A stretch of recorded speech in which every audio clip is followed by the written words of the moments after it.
Saya kasih tahu anak-anakku yang sering bangun tahajud. Ada yang biasa bangun sholat tahajud? Ada? Belum ada. Kalau ada yang biasa bangun tahajud, baca kalau sudah sholat tahajud. Biar 2 rakaat. Baca 2 zikir. Yang pertama, ya mubadi'u ya khaliq 100 kali. Ya. Namun ya tu pak disanga makali cubu na sange gurutta muruntuk manato matu. Kalau baca itu, ya mubadi'u ya khaliq 100 kali di malam hari. Ini untuk penuntut ilmu. Saya pantang untuk meninggalkan zikir itu. Ada saja jalurnya kau akan dapatkan ilmu itu. Iya. Jadi ya mubadi'u ya khaliq.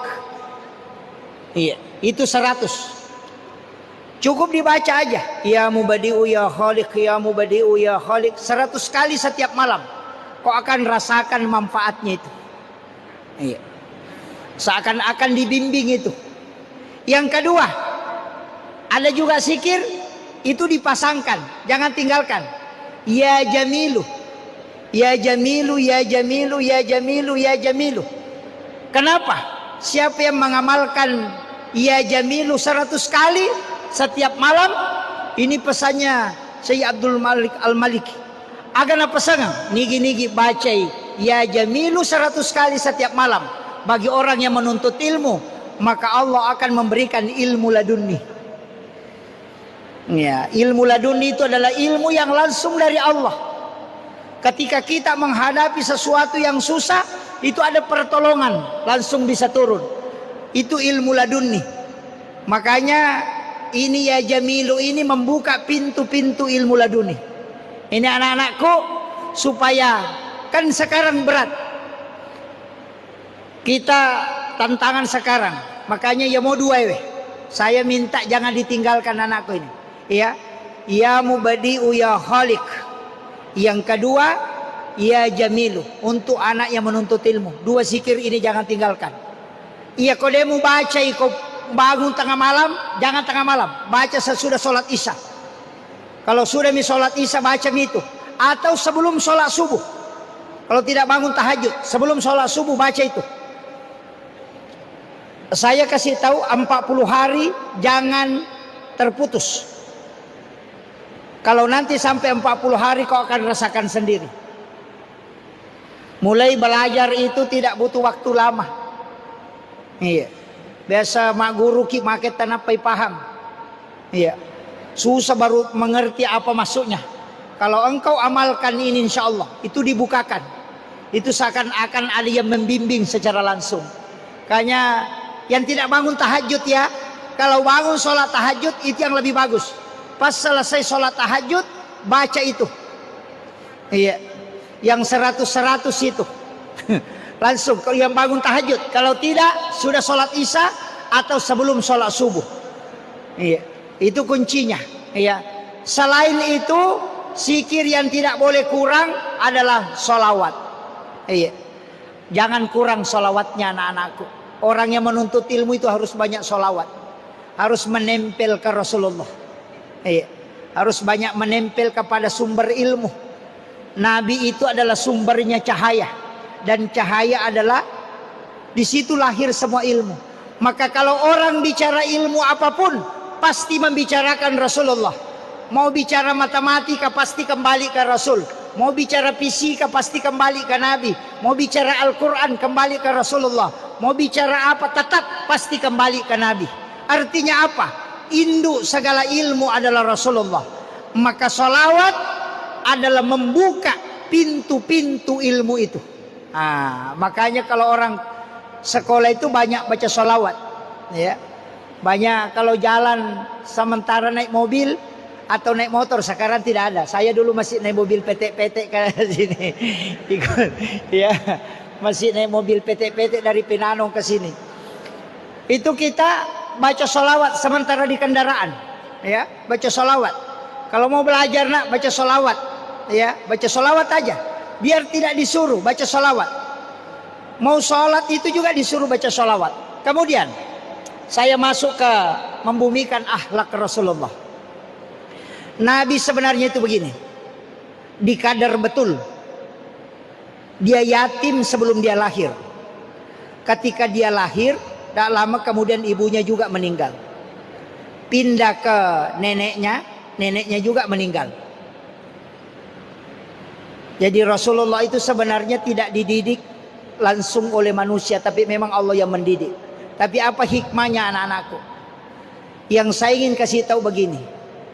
Ada dua pesan Rasulullah dalam hadis yang saya tidak pahami tekstual.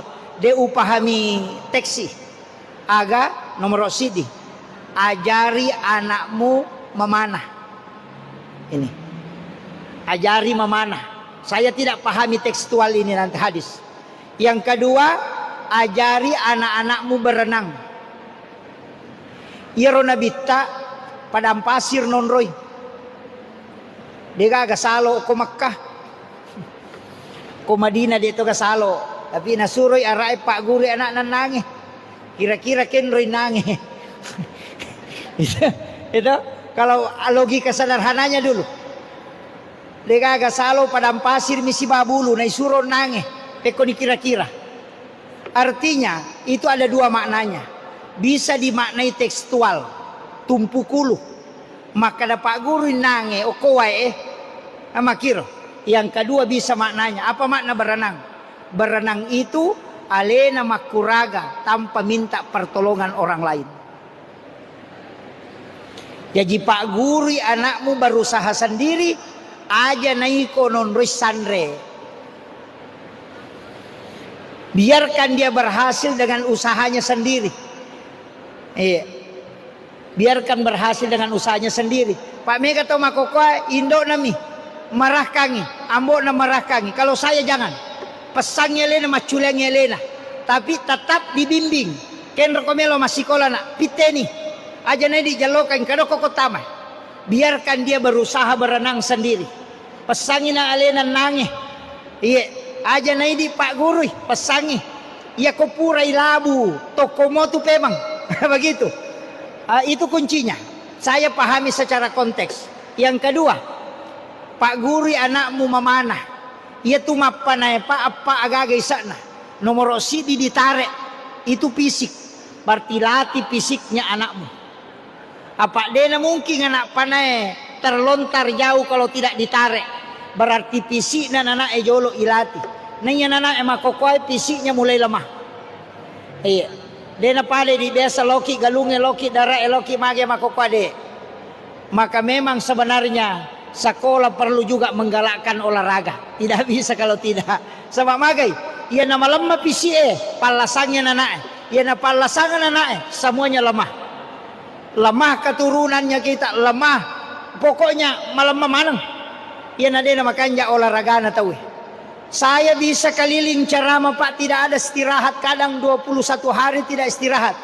Kadang tidur nanti jam 2:30. Bangun lagi ceramah subuh. Siang tidak ada tidur. Kadang pindah pesawat ke pindah pesawat. Seandainya orang tua tidak mendidik dengan fisik, laba nak.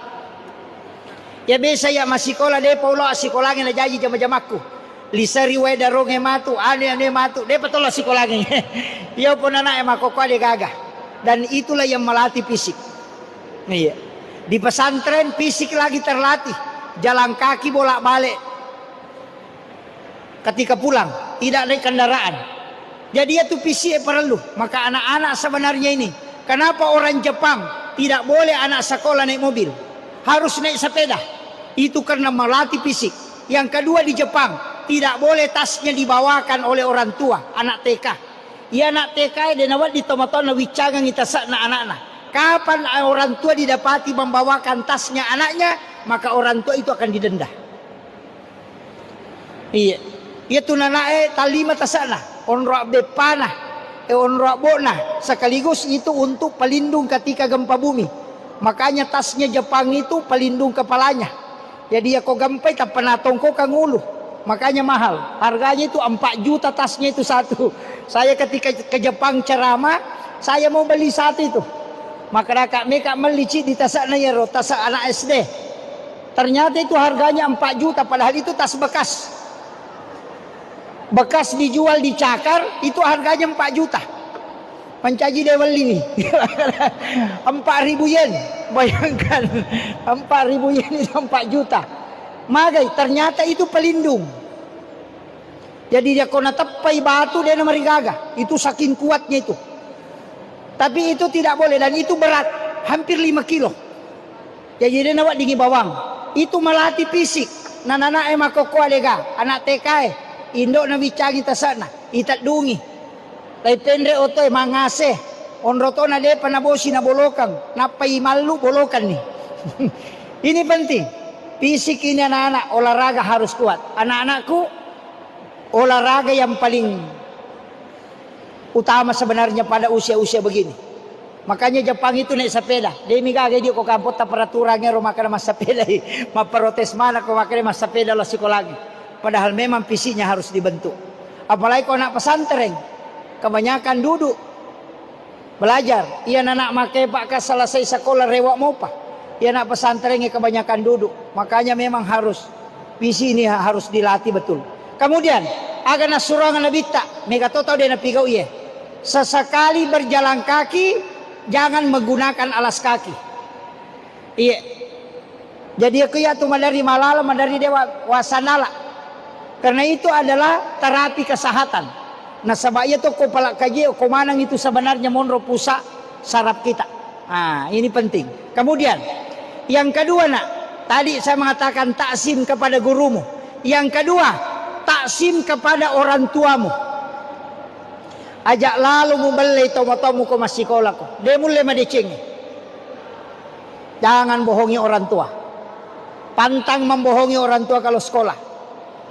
Iya. Saya itu terus terang babu. Saya sekolah di Makassar, kuliah di Makassar. Itu pun karena berkat guru tak Kiai Haji Fathudin Sukara. Beliau yang bayarkan kuliah saya. Rumahnya juga aku tempati. Jalan kaki ke kampus itu dari Andi Tonrok ke Alauddin. Tapi alhamdulillah berkat doanya saya bisa begini Pak Bu. Tapi saya ingin kasih tahu bahwa ia komekol lolonga baraka samana tak buka manang masalah itu. Minta doa orang tuamu, utamanya ibu. Ia metoko indo milau doa ngangi insyaallah. Mungkin belum ada santri di sini, siswa yang pernah mencuci telapak kaki ibunya. Saya ketika kuliah di Makassar buntu otakku 1 semester, 2 semester, 3 semester pusing karena mengikuti pelajaran. Saya pulang naik mobil terek di Pak Baeng-Baeng, ambil mobil terek lewat ke sini ke Enrekang, Pak bawa kaulu. Saya tinggal di atas kalasari mobil itu, tidak bayar.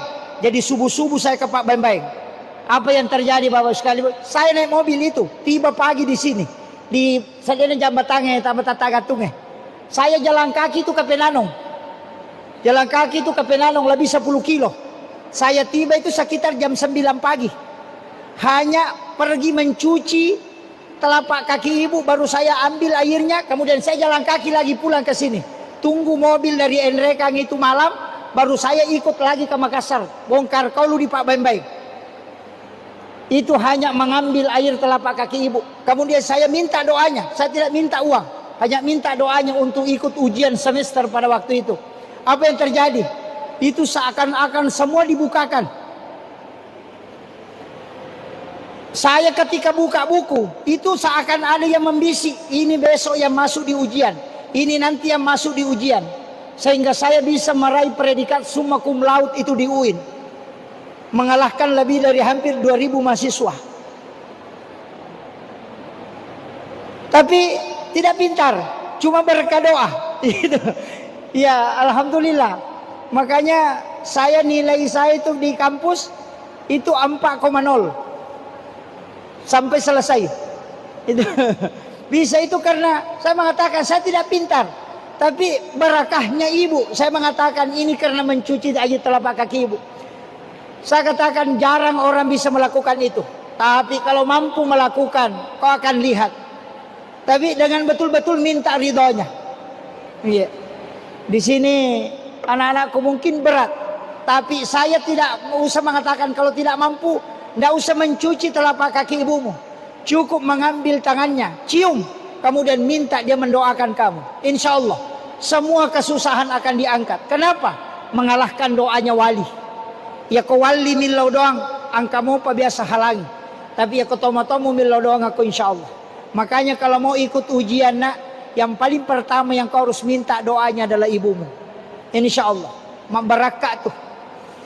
Itu yang betul-betul ikhlas. Itu aja. Ya kau makanja ni ahlak mulok ko guru-guru mu nak. Makanja to ni ahlak mulok ko tomo-tomo. Insya Allah. Dena taro mariawa ko pong Allah Ta'ala. Kau tidak akan dihinakan. Pasti kau akan diangkat derajatmu. Itu aja. Ingat pesan saya. Kalau kau lakukan itu, tambah satu amalan, tambah satu. Surah Al-Insyirah, Alam Nasrah. Jangan kurang 11 kali kau baca setiap selesai sholat fardu. Jangan kurang 11. Minimal 11. Surah Al-Insyirah. Iya kau ya talu mamalkange. Pertama, taksim ke guru. Yang kedua, taksim ke orang tua, utamanya ibu. Yang ketiga, jangan pernah tinggalkan surah Al-Insyirah minimal 11 kali setiap selesai sholat fardu. Kalau tidak bisa, baca sisanya ke 100 dalam satu hari. 100 dalam satu hari. Kalau kau amalkan itu insya Allah 10 tahun ke depan, kalau saya panjang umur dan kau panjang umur, kalau kita ketemu dan tempatmu tidak bagus, kasih tahu saya pembohong. Tandai muka saya nakku. 10 tahun ke depan. Ya kodena makanja kehidupanmu. 10 tahun ke depan kali kau istiqamah amalkan ini, maka sampaikan kepada saya bahwa saya pembohong. Ya lalu guruku nak, saya dikasih tahu guru kami, apa yang dia bilang? Potong tanganku nak, kalau kau lakukan ini nak tidak kau diangkat derajatmu. Potong tanganku. Kalau saya meninggal, siram kuburanku dengan air panas. Kalau kau amalkan yang itu kemudian kau tidak diangkat derajatmu. Itu aja kuncinya. Makanya 3, takzim kepada gurumu siapapun. Yang penting guru, takzim. Jangan katakan guruku dulu, tidak boleh. Guru TK saya masih hidup. Itu ada di Bulo, Bu. Namanya Ibu Selo. Itu masih hidup. Itu guru TK saya. Bayangkan guru TK saya Pak karena masih hidup. Saya biasa singgah. Kalau kebetulan lewat dia ada, saya akan singgah. Dan setiap di dalam doa, saya selalu ikutkan itu guru-guru. Mulai dari guru TK, guru mengaji. Saya selalu ikutkan doa. Saya doakan. Makanya itu penting anakku. Takzim. Akhlakmu kepada gurumu. Kalau ketemu di jalan, mesti kau takzim kepada dia. Jangan di sekolah saja. Ketemu di pasar, takzim kepada gurumu. Dimanapun, kau harus takzim kepada guru. Akhlakmu kepada gurumu. Makanya di pesantren saya Pak, yang paling pertama saya tekankan untuk pembina, didik anak-anak di sini dengan akhlak kepada guru. Itu aja. Saya salut dengan orang Madura Pak. Saya biasa ke Madura ceramah. Saya itu kadang ketawa tapi merasa senang. Biar main bola, namo mak golo anak-anak kong kay guru na lalo, pajamana mak golo. Mama kemana lewat gurunya, nanti lewat gurunya itu baru main bola lagi. Biar mobil gurunya lewat, diam betul itu. Itu takzimnya anak-anak kepada gurunya. Ketemu di pasar, namo matanga mamotoro. Kemarin Jamiatul Qura wal Hupas ketika mengadakan musabaqah di pertemuan di Tebu Ireng, itu kita lihat ada anak-anak, kita sudah mengatakan, wah pasti Paremangi, ada tatonya, gondrong. Tapi setelah mendekati pondok, kita berdiri di situ, dia langsung matikan motornya, motor RS King. Dia matikan, baru dia dorong. Ada sekitar 100 meter dia dorong demi takzimnya kepada orang yang ada berdiri di depan pintu itu. Padahal dia tidak kenali ulama dari mana, tapi gondrong, pakai tato, pakai baju kos, tapi dia bisa dorong motornya. Di situ kita kagum bahwa bagaimanapun modelnya, tapi ketika ketemu dengan guru, pasti itu dia langsung tunduk. Kenapa? Karena murid di depan gurunya itu bagaikan mayat.